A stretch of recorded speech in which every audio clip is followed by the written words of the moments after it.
So have you ever wondered how the biggest companies in the world just keep capturing more market share and finding totally new revenue streams year after year? Well, the secret is that they rarely build a completely new brand from the ground up. I mean, doing that is incredibly expensive and honestly really risky. Instead, they use highly calculated extension strategies. In this explainer, we're going to decode exactly how they do it, how they penetrate new markets, and crucially, how they manage the massive risks involved. Here is what we are covering today. 1. 2 paths to growth. 2. Mastering line extensions. 3. The brand extension leap. 4. The mechanics of extendability. 5. Navigating extension pitfalls. And 6. Final strategic takeaways.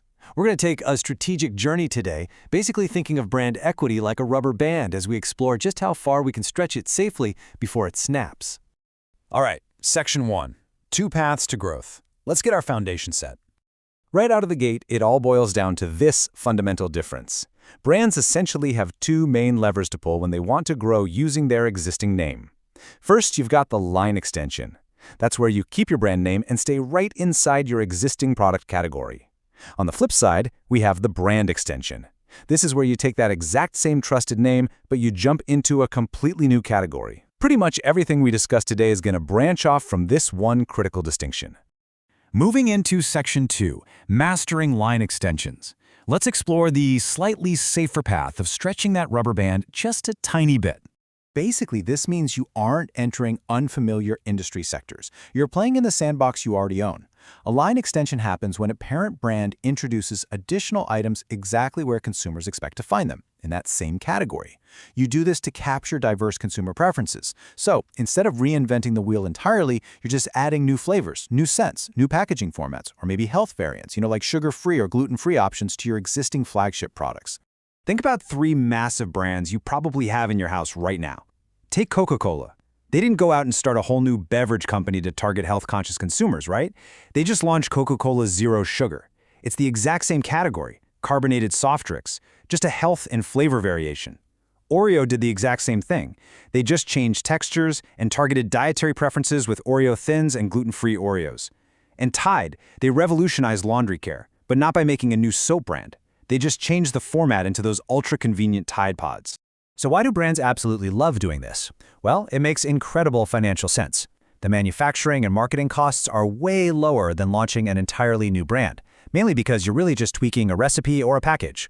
But strategically, it's all about defense. By launching multiple variants of your product, you are maximizing your retail shelf space. Think about it. If a grocery store shelf is totally packed with 6 different types of Oreos, there's literally no physical room left for a competitor's cookie. You satisfy niche consumer needs while simultaneously blocking out the competition. All right, Section 3, the brand extension leap. Now we're going to stretch that rubber band much, much further. This is where things get really exciting, but also significantly more complex. A brand extension leverages an established, trusted brand name to enter a completely new product category. You are officially leaving your safe sandbox. This bolder strategy relies heavily on pre-existing customer trust. You're essentially using the goodwill and quality perceptions you've built up over the years to accelerate adoption in entirely new revenue streams and capture totally new customer segments. Let's look at some incredible leaps. Apple was purely a personal computer and smartphone company, but they leveraged their design and tech leadership to leap into wearables with the Apple Watch, a totally different industry. Or Caterpillar. They make heavy construction equipment, but they took their core brand promise of durability and toughness and successfully applied it to rugged work boots. And then there's the Virgin Group, the ultimate challenger brand. They seamlessly jumped from a music record label to an airline and even into banking. The payoff for this leap is just massive. When you launch a brand extension, you instantly reduce launch advertising costs. Why? Because you already have instant brand recognition. You don't have to spend millions educating the consumer on who you are. This leads to a much higher consumer acceptance rate and almost effortless retail distribution, because retailers are eager to stock products backed by famous names. Plus, if it works out, you get this powerful halo effect, where the success of the new product actually boosts the prestige of the original parent brand. Brands execute this leap in a few clever ways. Sometimes they create companion products, things that naturally go together, like Duracell making flashlights to go with their batteries.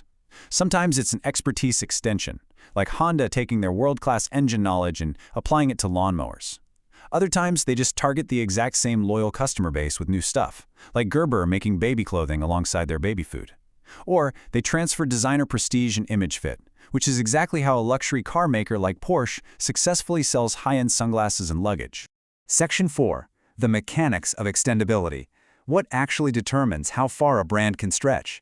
This is super interesting, uncovering how far a name can stretch without losing credibility. Like, why can Virgin sell airlines and bank accounts, but if Clorox tried to sell you a sandwich, you'd be totally disgusted? It all comes down to whether a brand is concrete or abstract. Concrete brands are highly product-specific. Clorox means bleach and cleaning. It's rigid, so it's very hard to extend outside that core. Abstract brands, however, are built on lifestyle values or an attitude, like Nike or Virgin. These abstract brands are incredibly elastic and can stretch easily across diverse industries because their promise isn't tied to a single physical ingredient. So, to succeed in these leaps, 4 mechanics absolutely must be in place. First, you need strong parent brand equity. People actually have to like and trust you. Second, and this is vital, there must be a perceived relevance and fit. Consumers have to perceive a logical connection between the original product and the new one. Third, the new product has to offer a distinct competitive advantage and true functional value. You can't just slap a famous logo on a mediocre product and expect it to sell. And fourth, the extension must protect the core brand. It can never, ever contradict your founding values. But let's pause right here for a second.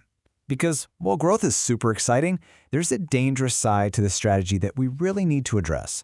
If you ignore those mechanics of extendability, things can go disastrously wrong. That brings us to Section 5, Navigating Extension Pitfalls. Let's look at the hazards of getting it totally wrong. Well, even staying safely in your own category comes with serious risks. We call this the line extension trap. This happens when brand managers get a little too eager to hit short-term sales goals and just keep pumping out slightly different flavors and sizes. And what happens? Cannibalization. Your new vanilla cherry flavor doesn't steal customers from your competitor, it just steals sales right out of the pockets of your own original flavor. On top of that, having way too many options creates consumer confusion, literally paralyzing shoppers in the aisle while simultaneously causing your supply chain and inventory costs to skyrocket. But what about leaping into completely new categories? When that goes wrong, you get hilarious but deeply costly failures. The biggest pitfall is an illogical fit. Think of Colgate, a brand literally synonymous with minty fresh breath and oral hygiene, launching Colgate Ready Meals. Yeah, the fit was completely incompatible, and it understandably grossed buyers out. Then you have brand dilution, where overstretching destroys what makes the brand unique. Take Bic disposable underwear. Bic makes cheap disposable pens and lighters. Applying that disposable logic to underwear severely diluted their brand meaning. When these illogical leaps fail, it causes a negative quality backlash that actually hurts consumer trust in the original parent brand. And finally, Section 6, Final Strategic Takeaways. Let's bring all this amazing information together. To bring our journey into clear perspective, let's just contrast these two distinct strategies. With line extensions, you're in an existing category, trying to capture market share with pretty low financial risk, but you really have to watch out for cannibalizing your own sales. With brand extensions, you are diving into a totally new category, aggressively entering new markets. But remember, the financial risk jumps from low to high here, and your primary hazard becomes brand dilution and a catastrophic bad fit failure if consumers reject the leap. So here's what you really need to take away from all this. First, use line extensions as a shield to defend your core markets, and use brand extensions as a spear to drive market expansion. Second, ultimately, whether you're defending your current shelf space or expanding into totally new ones, a logical consumer fit is absolutely mandatory. Consumers have to instantly understand why your brand is offering this new product.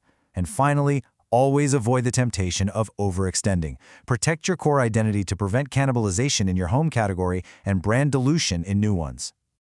Thank you so much for joining this explainer. I really hope this breaks down how the biggest players continually grow without starting from zero. As you look at the products around you, or maybe even the brand you're managing yourself, consider carefully how these extension strategies could redefine your own market penetration goals. Are you ready for a safe stretch, or is it time for a highly lucrative leap? Just remember, don't stretch that rubber band until it breaks your brand's core trust. Keep learning, keep analyzing, and I'll catch you next time.